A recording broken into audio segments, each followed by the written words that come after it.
Thank you, Lynn. It's a pleasure to be here again this year. I did touch on this topic about 5 years ago, but I can see from our first clicker that many of you are here for the first time, so that's good to hear. Now, this topic is always a challenging topic for clinicians and families and patients to address, and it still fascinates me that I can be seeing someone with Alzheimer's disease who forgets those 3 words or 5 words 30 seconds or a minute later, but 2-3 years later, they still remember when their driver's license was removed. So there's definitely a different way that we remember very emotionally relevant things.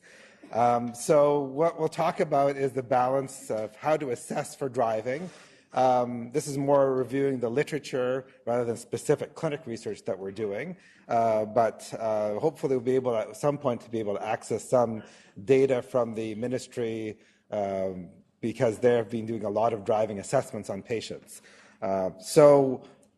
This is what we really want to avoid, is that situation where you see a news item, somebody driving the wrong way down the highway and causing a big problem, which could have been prevented potentially.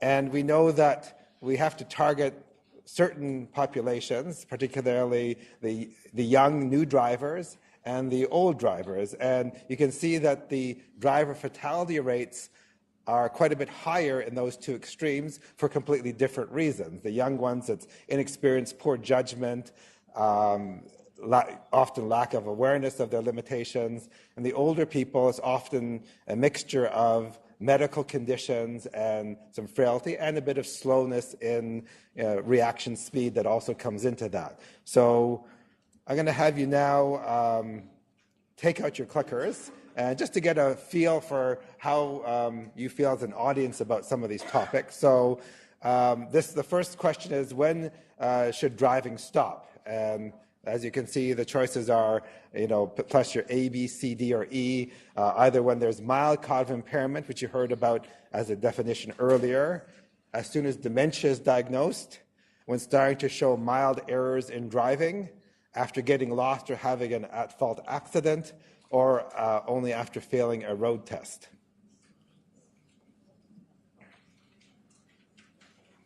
All right. So,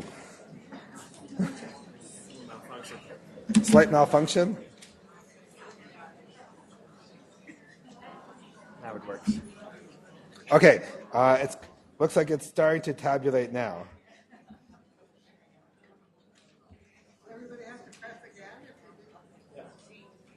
So we're up to about 40 votes, so you can press again because it seemed to be offline initially.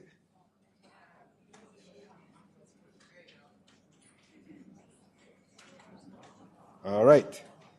And the results are?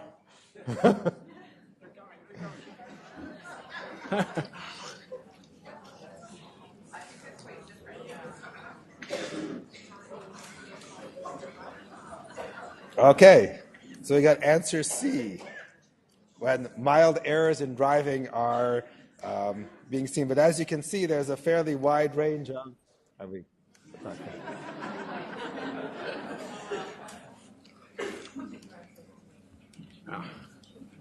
don't know where it is. It was working earlier. No.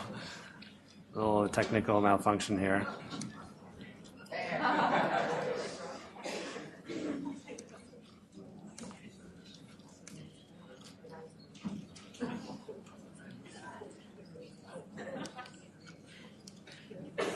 You'd have to go in and out next time. Okay. Okay, sure. Okay, well, it looked like C, but there was a fair amount of distribution across the other sides of C. So let's go to the next question. I guess I'll hesitantly try this. Who should decide when a patient with dementia should stop driving? And you can see the answers there. Family, patient, the family physician, the specialist, or the motor vehicle department.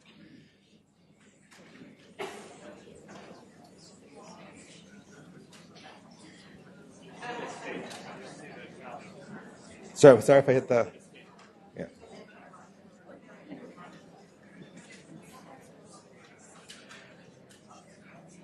Okay, so there we go. We got large number of votes, 40% for the family, so 23% for the motor vehicles department. Okay, very interesting. Yeah. Oops.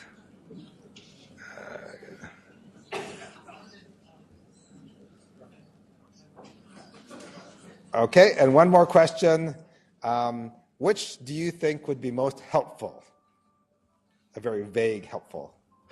Driving lessons, driving simulators for practice, using a GPS device, a handout listing alternative transport options once you stop driving, or driving cessation specific support groups. So enter your votes.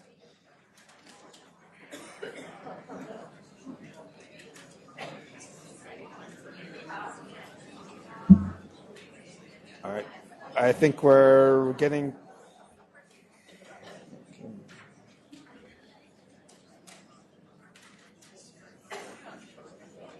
Okay, so interestingly, 36% of you said driving cessation support groups would be most helpful, which is actually an excellent answer because that's what some of the literature shows. We'll come back to that.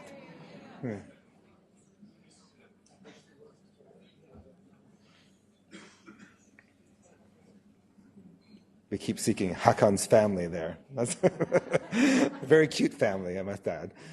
So what can we do about driving safety? This is a difficult area to assess because it's a complex task, and there's really no right or wrong answer. It's all about thresholds of risk. So nobody is risk-free, and there's a certain level of determination of where does the threshold fall. We want to allow for independence, but we also want to make sure that when a threshold of risk is exceeded, that we remove that person from causing risk to themselves and to others. So these are some of the things that can be done. You can ask about driving, which interestingly is surprisingly infrequently done. So a number of studies have shown that only about 20% of patients and families report ever being asked about their driving by their care providers. Cognitive testing in the office is an area that we often look at, as well as neuropsychological testing. There's another type of cognitive test called the SMART MD, which is developed and utilized by the motor vehicles department here because they ask some of the family doctors to do this test when patients hit a certain age or they have questions about driving. They're asked to complete this evaluation. It's a pen and paper test. And then also we can refer to that's the Office of the Superintendent of Motor Vehicles for a test called the Drive Able, which I'll come back to in a minute. So the things to ask about driving. So this is usually where we start, and we usually depend on family members to provide input regarding this. However, we always have to use some degree of caution in using that information. So there might be no information available, such as somebody hasn't driven with their parent or partner, or they may not be a driver themselves, so there may be some other ulterior motive for underreporting changes, because otherwise they may be left without transport. Or a child may realize if the parent stops driving, they may have to provide transport to them. So you always have to be a bit cautious in interpreting some of the information. But things that seem to be more earlier changes, you see on the sort of upper right there, the wandering in the lane, sort of we call lane maintenance errors, more stopping and slowing, particularly when approaching intersections or when it's not appropriate to slow down. Of course, more significant things would be missing signs or signals, being honked at a lot. Doesn't happen very often in Vancouver. People don't honk here. I grew up in Montreal, so lots of honking in Montreal.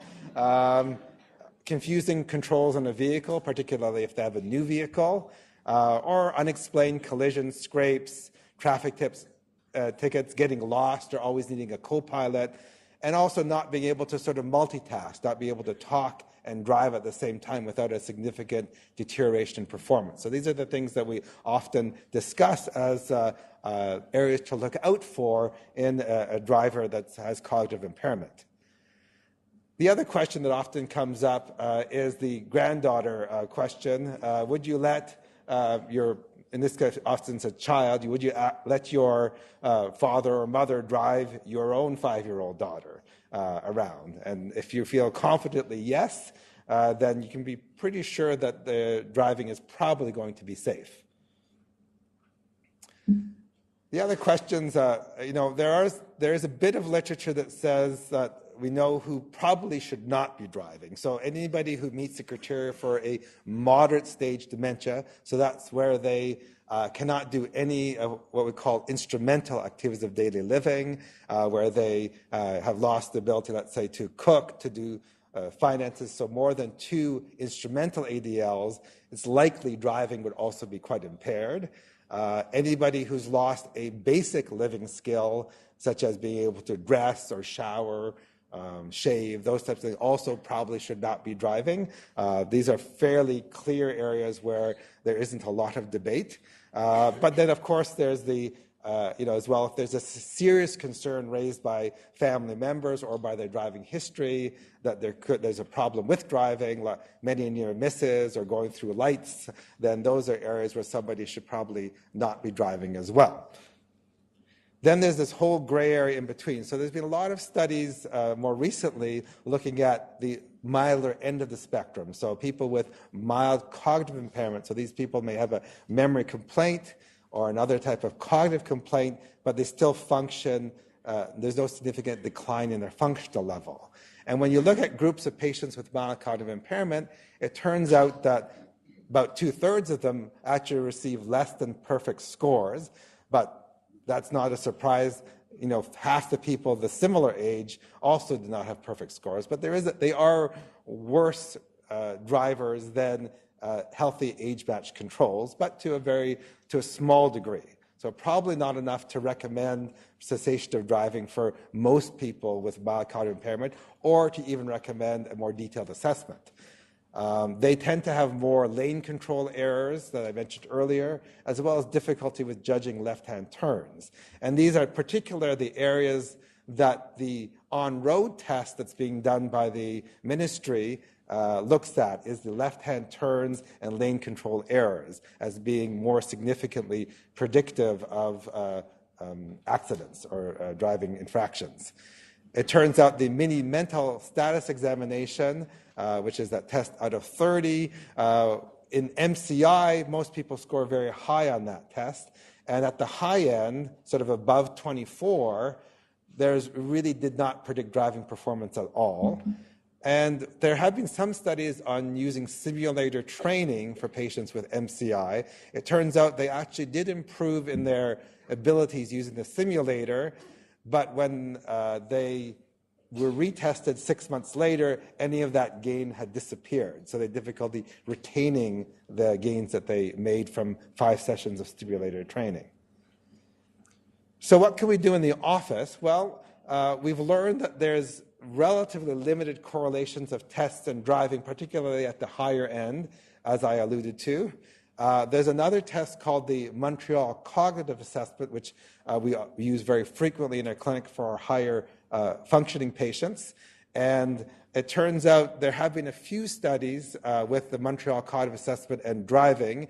And generally, as long as the score is sort of 19 and above, there seemed to be fairly little issue with driving. But when you got below 19, so 18 and below, there's quite a bit of increased risk of failing a road test. So as you can see from some of the studies, if you scored 18 or less, about 2/3 of the people failed the road test. Whereas if you scored above 18, then 93% of people passed the road test. So that gives us a bit of a guideline as to who should be referred for a road test. But you still can see that there's 1/3 of people with a score less, 18 or less, that still did okay on the road test. So just a score below 19 doesn't mean that you should actually just stop driving, but it means that you should probably consider a road test because there's a 2 out of 3 chance that you probably are below the threshold for safety. So the road test is really still considered the gold standard for assessing driving safety as being the most fair assessment. So some of the red flags that we look at on cognitive testing are things like visuospatial dysfunction, when we have people draw a clock, or copy these intersecting pentagons, if there's a significant distortion of the spacing of that information, then that might signal a problem with visual processing, which is really important for driving. Also, if people have trouble with sort of what's called divided attention or speed of information processing or motor speed, then that would also signal greater concern potentially for the on-road, for driving, and may signal the need for a driving assessment. I mentioned to you earlier that SMART MD score.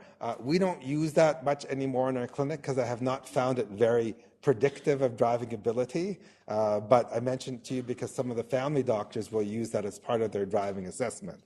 But it turns out that it's not that useful, and these other tests I told you are much more predictive of what we see for driving.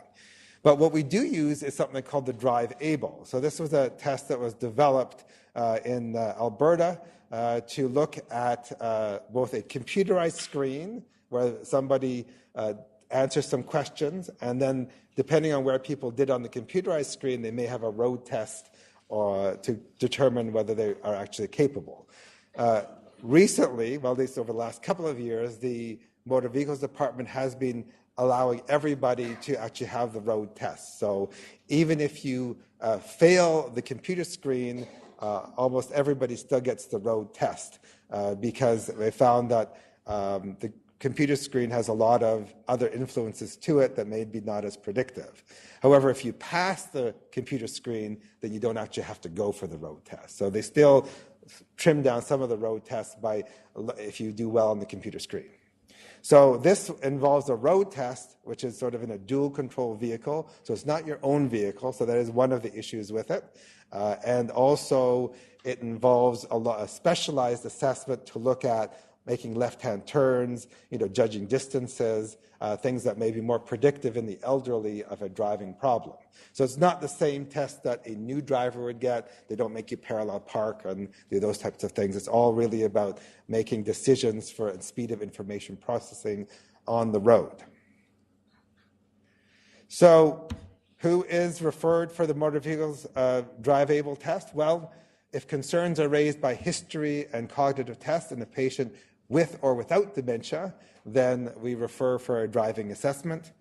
If there's mild dementia, but concerning symptoms on testing, but reasonable driving by the collateral historian, then we usually also refer.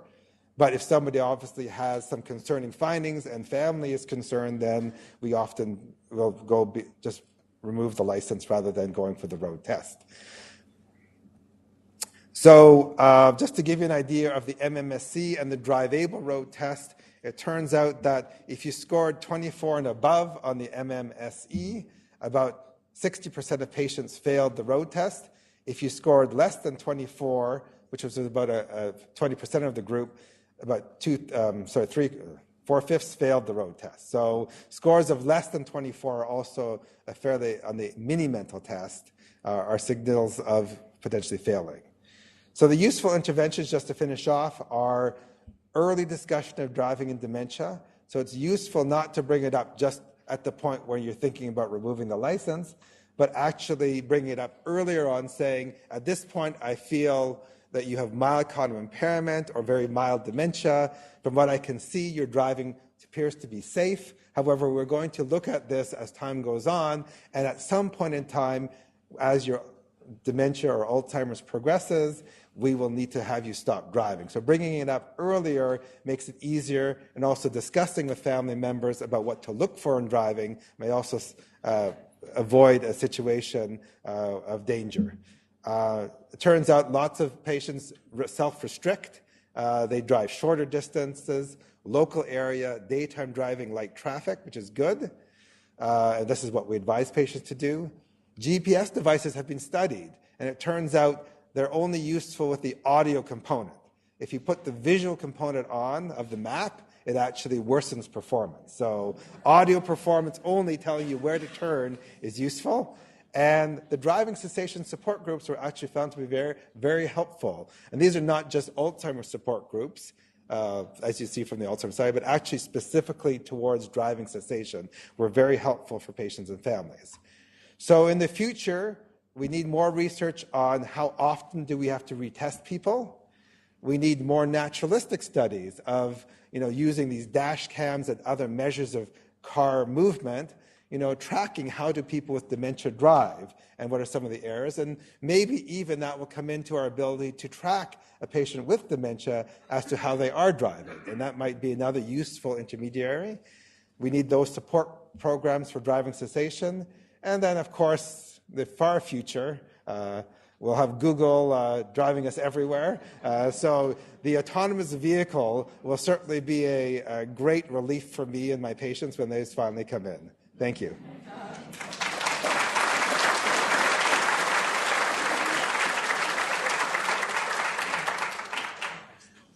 Thank you very much. And he didn't even mention cell phones, which you can't use by law, but I understand people continue to do.